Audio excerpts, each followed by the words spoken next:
Welcome back to my channel. तो आज का जो टॉपिक है वो है सेल इंजरी। तो टॉपिक वाइज या फिर हेडिंग वाइज याद करेंगे इसको ताकि ये यहीं पे ख़त्म हो जाए। छोटा सा टॉपिक है और बहुत इजी एंड इम्पॉर्टेंट, ठीक है। सबसे पहले सेल इंजरी अगर 5 नंबर में लिखने को आएगा तो सबसे पहले सेल की डेफिनेशन लिखना इंपॉर्टेंट है। तो cell is the unit of tissue which forms the organ and tissues in the body. उसके बाद second point, Rudolf Virchow first published cellular theory of disease. Important है एमसीक्यू के लिए, ठीक है। नेक्स्ट सेल इंजरी की डेफिनेशन आती है। Cell injury is defined as a stresses a cell encounter as a result of changes in the internal external environment.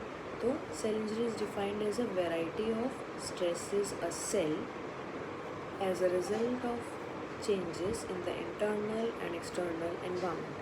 एक बार फिर से, cell injury is defined as a variety of stresses a cell encounters as a result of changes in the internal and external environment. Okay? अब cell injury होने के कुछ causes होंगे। Causes मतलब कुछ कारण होंगे ना। दो मेन कॉजेज़ होते हैं, जेनेटिक एंड एक्वायर्ड। जेनेटिक जो जेनेटिकली होता है, इसको एक्सप्लेन करने की ज़रूरत नहीं है, बस genetic and genetically it occurs. Next आता है एक्वायर्ड। एक्वायर्ड का मतलब क्या होता है, जो बाहर से कुछ हो रहा है हमारे शरीर में। तो एक्वायर्ड में पहला क्या आता है, इडियोपैथिक। टोटल 10 है, अब हाथ से याद करेंगे, ठीक है। सबसे पहले इडियोपैथिक। इडियोपैथिक का मतलब क्या होता है, अननोन कॉज, मुझे नहीं पता कि सेल में क्या हुआ।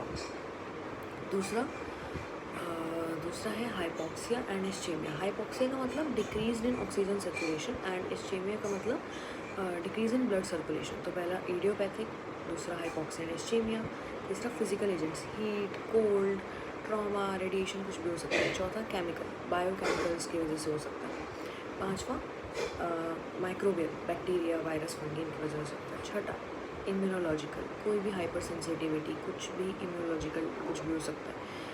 Next cellular ageing. सेल बहुत ज़्यादा रेप्लिकेट करते हैं, एक टाइम पे आके उनकी डेथ हो जाती है, जैसे आरबीसी में होती है ना, तो सेलुलर एजिंग भी हो सकता है। तो 6th हमने पढ़ा था इम्यूनोलॉजिकल, देन हमने क्या पढ़ा, सेलुलर एजिंग।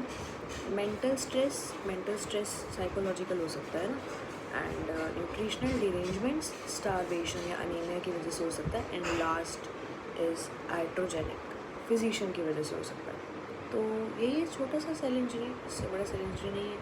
तो ये पॉइंट्स प्लस इनका एक्सप्लेनेशन एंड सेल इंजरीज होगा। So thank you.